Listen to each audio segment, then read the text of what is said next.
ஆண்டவராகிய இயேசு கிறிஸ்துவின் விலையேறப்பட்ட பரிசுத்தமுள்ள நாமத்தில் அன்பின் வாழ்த்துக்கள்.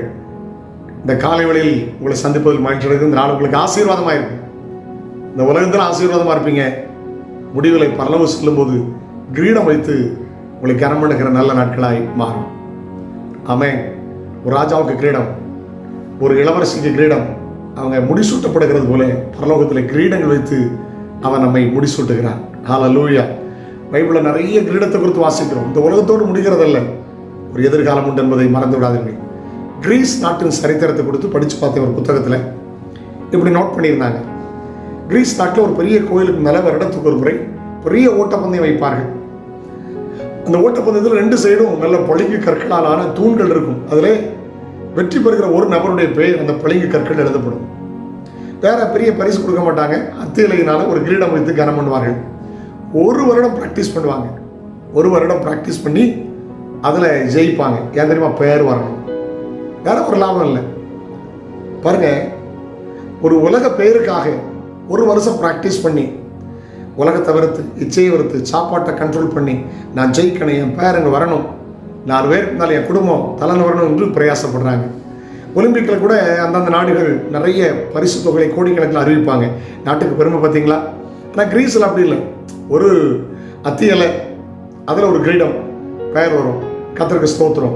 இந்த உலக வாழ்க்கை சாதாரணமானதல்ல, பரலோக வாழ்க்கை சாதாரணமானதல்ல. இங்கே நல்ல வாழ்ந்தா முடிவில் கிரீடம் வைத்து அவர் அலங்கரிப்பார். ஆமென். உலகத்தோடு முடிந்து போகிறதில்லை. உலக மக்கள் என்ன சொல்கிறாங்க? வெந்த தெங்கடு விதி முடிஞ்சவனை சாகணும், செத்தவனை தெக்கையை வடக்கவில்லை. ஆமென். வேடிக்கையாக சொல்லுவாங்க, ஒரு குறுக்கு, ஒரு நெடுக்கு, ஒரு அமுக்கு, ஒரு தமுக்கு முடிஞ்சு போச்சு. இது உலக வாழ்க்கை. இது உலக மக்களுடைய பழமொழியான. நமக்கு அப்படி இல்லை. ஆமென். அப்போஸ்தலனாகிய பவுல் சொல்லும்போது, நல்ல போராட்டத்தை போராடினேன், ஓட்டத்தை முடித்தேன், என் விசுவாசத்தை காத்துக்கொண்டேன், இது முதல் எனக்காக நீதின் கிரீடம் ஆயத்தமாக இருக்கிறது, எனக்கு மாத்திரமல்ல உடைய பிரசன்னமாக விரும்புகிற யாவருக்கும் அந்நாளில் தந்தரலுவார் என்று சொல்கிறார்.